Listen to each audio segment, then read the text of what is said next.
Hey guys, so we're making homemade kurma, and I'm super excited to bring this recipe to you. This is my version of it, and it's absolutely delicious. So let's go over the ingredients that we're going to use to make the dough. We have some flour in here, and I'll talk about this in a second. We also have some ground cinnamon, ground nutmeg, a little bit of ground ginger, and some salt. Then over here we have some unsalted butter. It's been out for a little bit, but you want it to be nice and cold at least. Then we've also got some evaporated milk, and then we've also got some condensed milk. Now, all the amounts and everything will be listed below, but let's talk about the flour for a second. In here I have two different types of flour. I have 2 cups of flour, but 1 cup is all-purpose flour and 1 cup is cake flour. The cake flour is going to make this kurma really, really light and flaky and crispy and absolutely delicious. Is what I want from a kurma. So I really suggest going out and getting the cake flour. If you can't find it, I will be making a short recipe on how to make your own cake flour. So I will have that link in the description box below as well for you. But I really suggest using half cake flour, half all-purpose flour in order to get a light, crispy kurma. We're also going to need some vegetable oil for frying and some ingredients later on for a syrup that we'll be making to coat it in. Alright, so we've got our flour mixture, our different flours, and our nutmeg and salt, and I'm just going to combine those two together. I'm just going to put in my butter, and I'm going to kind of smudge it around. Now we're going to get our hands in there, so make sure your hands are nice and clean. And we're going to start combining these two together. Alright, so we're crumbling this up. It's going to be a nice little crumbly mixture, kind of like how you do when you're making a pie crust. See how it's becoming nice and like peas? And we're just going to keep doing this until all that butter, you can't feel any of that butter anymore. You just have everything incorporated. You could see the difference in it right now. It's just crumbly. And that's going to make it really flaky. And now we're just going to add in our evaporated milk and all of our condensed milk. All of that out of there. That's good stuff, man. Now using your spoon, just start to combine it. Just going to get all of it nice and combined. Now this is actually really simple to do. It's just a little bit time consuming. But it's really easy. So it's really good. Really, really good. Just going to continue to do this until all the flour and everything gets incorporated and becomes a dough ball. You see how this came into a really nice dough ball? It just took about a minute. We're not trying to over knead this or anything. We just want it to come into a dough ball. Now I'm going to get some plastic wrap or cling wrap and just wrap this up in cling wrap, and I'll see you guys when I do that. Okay, so I'm back, and I've got my little dough ball in my plastic wrap. Now, you could pop this in the fridge for a little bit if you're, where you are is really hot. Pop that in the fridge. It'll help you work a lot easier with this. And I've got my little wooden board here. I'm going to lightly flour it. And now we're going to cut this into, I'm going to do about 3 different portions of this. Mainly because we want to be able to roll this out really, really thin. So I'm going to do it in 3 different portions. I'm going to flatten it out with my hands a little bit.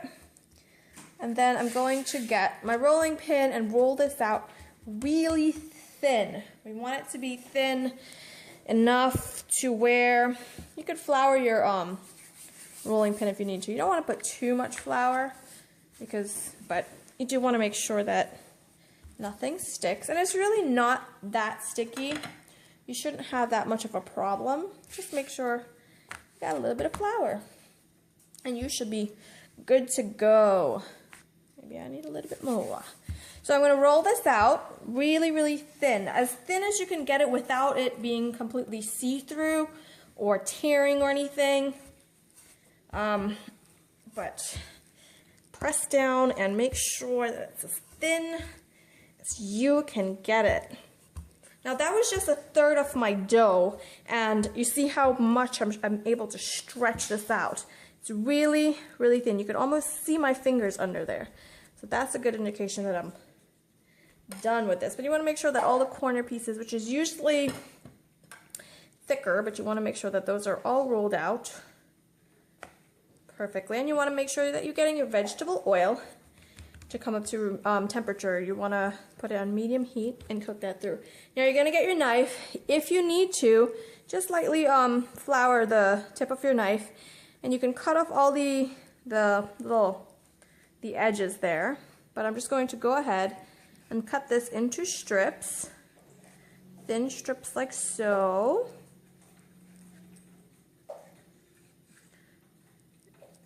Make sure you get it all the way through. Thin strips like so. I'm going to continue doing this, and then I'm going to cut it like in halves or thirds, depending on how big your piece of dough is. So I'm just going to continue doing that, and then I'll see you guys when I'm ready to put this into the oil.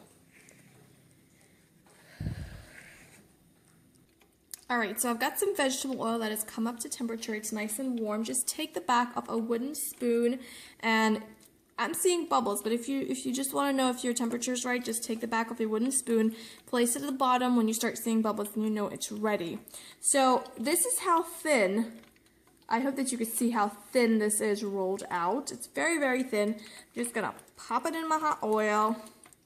I'm going to go ahead and fry these now, and you can see that they're floating to the top, which is your indication that it's being cooked. And I'm using a smaller pot because it just takes a little less oil, but you want to make sure that you've got enough oil. I use about 2 cups here. And they're going to get golden brown. When they're cooked, they're going to float to the top, and they're going to get nice and golden brown. It's going to take maybe about 4 to 5 minutes, but I'll let you know exactly. But you're going to see that they're all floating to the top. And make sure that you have a bowl lined with paper towels, a nice metal bowl lined with paper towels or napkins or something. So when you're done frying these, you just pop them in there to soak up any excess oil. So just gonna make sure that both sides are gonna get nice and brown, and let this go for about 4 to 5 minutes on medium heat. Okay.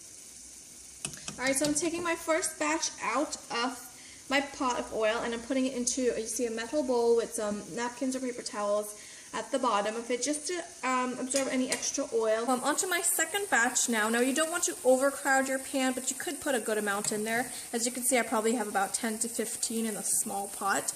And you want to make sure that you turn it around so each side gets a nice golden brown, and each side gets that nice color that will look. It's my last piece of dough. This is my 4th piece. I did say 3 at the beginning, but I ended up doing 4. Now, what you could do is just trim off all of these little spots, the ends, and just like a quick way to do all of them is just to make little thin little lines like so, all the way down. Get all the just keep going like so, all the way down. And make sure that they're nice tin pieces. It's also going to help with the frying. Now, just for to make it a little bit easier on myself, because after the 3rd one, you kind of get a little, want to get this over with. So that's just a really easy way to cut all of them at the same time. And you do want to place them on a plate, like I'm doing so. If any of them is kind of stuck together, just pull them apart. But, yep, that's it. I'm just going to finish up frying these, and I'll see you guys when they're done. So I've got some granulated sugar in my pot here, and I'm just going to add a little bit of water. Remember, all the amounts will be listed below. I'm going to give this a mix on the stove to cook down, and we're going to be making a syrup out of this. Now I'm also going to add a little bit of ground cinnamon and ground ginger to this. So I've added in a little bit of ground cinnamon. I'm also going to add in a little bit of ground ginger. Now you can use a fresh piece of ginger or even a cinnamon stick, and this is what I guess they traditionally use, but I have the ground stuff. I'm just going to use that. It works perfectly fine. So I'm going to put this on my stove on medium heat, and we're going to cook this down until it really thickens up, and you're going to start seeing crystals on the side and stuff. But I'm going to show you guys that step when we get there. Alright, so I've got my simple sugar mixture going here, and I put it on when you're about 3/4 ways done with your kurma. You have like one batch left to fry is when you want to start doing this, because this can finish quickly, and once it gets to that point where it starts to crystallize, you really can't go back and, you know, so you just want to do it when you got one more batch left to start it. Put it on medium to medium low heat, depending on the size of your burner. This is a large burner, so I have it on medium low, and I'm going to let this go until the water like evaporates and this becomes really thick and syrup-like, and I'll show you guys what it looks like when it's done, but make sure and get this started when you're about 3/4 ways done with your kurma. You want to make sure and stir this very often. You want to make sure and check on it and stir it, because it will harden up really quickly. You can see that it's crystallized at the sides of it, which is exactly what it's going to do when it touches the kurma. Mix it every so often. You really want to make sure you mix it constantly. And now we're going to go over to the kurma. I'm going to leave it for about 30 more seconds or so, just for it to thicken up a little bit more, but it is pretty much done. And we're going to go over to our kurma and put this all together. Alright, so we're going to remove these pieces off the napkins. Make sure and do that before you put in your simple syrup mixture. And you want to make sure that your syrup is nice and hot before you do it. So we're going to add in our syrup, and it's going to add it all in on top of our kurma, and we're going to mix this together. Just mix it all up. Make sure every piece of kurma, as it touches the cold bowl or anything cold, it will start to harden, which is what it's supposed to do. So don't worry about that. Just give everything a nice mixeroo. Here we got our little taste tester. It's so good. It's good. It's so good. Now this is what the kurma looks like when it's done. You can see that it's nice and it's got that sugar crystals all over it. I'm going to take a bite just so you can see how flaky it is on the inside. It's so good. You have to give this recipe a try. It's exactly what I want in a kurma. It's crispy, it's crunchy, it's not chewy, it's flaky, it's everything delicious.